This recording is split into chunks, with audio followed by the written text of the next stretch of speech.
Meie elu käib sageli mingite nähtamatute jõudude järgi.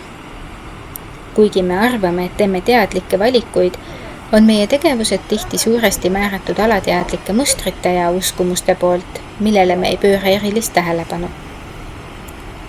Neid mustreid, mis on kujunenud läbi aastate ja isegi aastakümnete, nimetatakse sageli saatuseks või juhuse kokkulangevuseks. Kuid kas tõesti on kõik, mis meie elus toimub, määratud? Kas meie käitumist juhivad tõesti ainult need nähtamatud jõud või me saame ise määrata, kuidas oma elu elame? Alateadvus on kui jäämäe veealune osa. Me näeme ainult väikese osa sellest teadlikult, kuid suurem osa meie mõtetest, tunnetest ja käitumismustritest jääb varjatuks. Need alateadlikud protsessid võivad olla nii positiivsed kui ka negatiivsed.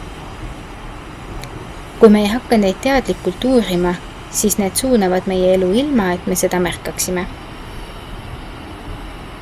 Tavaliselt räägime saatusest kui millestki määratletust, mis määrab meie elu tee. Me usume, et kõik, mis meie elus juhtub, on osa suurest plaanist. Kuid kas see on tõesti nii? Võib-olla meil rohkem kontrolli oma elu üle, kui me arvata tahaksime.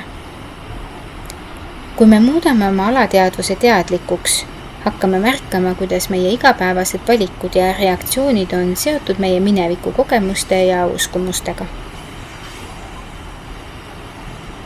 Kui me ei tee oma alateadvust teadlikuks, on oht, et elame elu, mis on välja kujunenud nagu automaatne reaktsioon meie mineviku koormale. Võime teha valikuid, mis ei ole kooskõlas meie tegelike soovide ja väärtustega.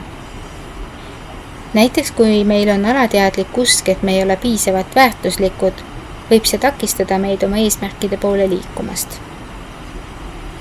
Võime elada sellises hirmus ja kahtluses, mis piirab meie potentsiaali ja muudab meie elu kaootiliseks või rahutuks. Kui me aga hakkame mõistma oma alateadvuse mustreid ja tegelema nende algetega, saame hakata teadlikult oma elu kujundama. Teadlikkus on võti. Kui me võtame aega, et uurida oma mõtteid ja tundeid, kui me küsime endalt, miks me teeme teatud asju või miks me reageerime mingisugustele olukordadele teatud viisil, siis hakkame aru saama, millised alateadlikud uskumused ja programmid meid tegelikult juhivad. See teadlikkus võimaldab meil hakata muudatusi tegema. Kui me muudame oma alateadvuse mustreid, muudame ka oma elu suunda. See on kui juhtimine oma elu üle, mitte lihtsalt lasta kõigel juhtuda, vaid teadlikult otsustada, kuhu me liigume.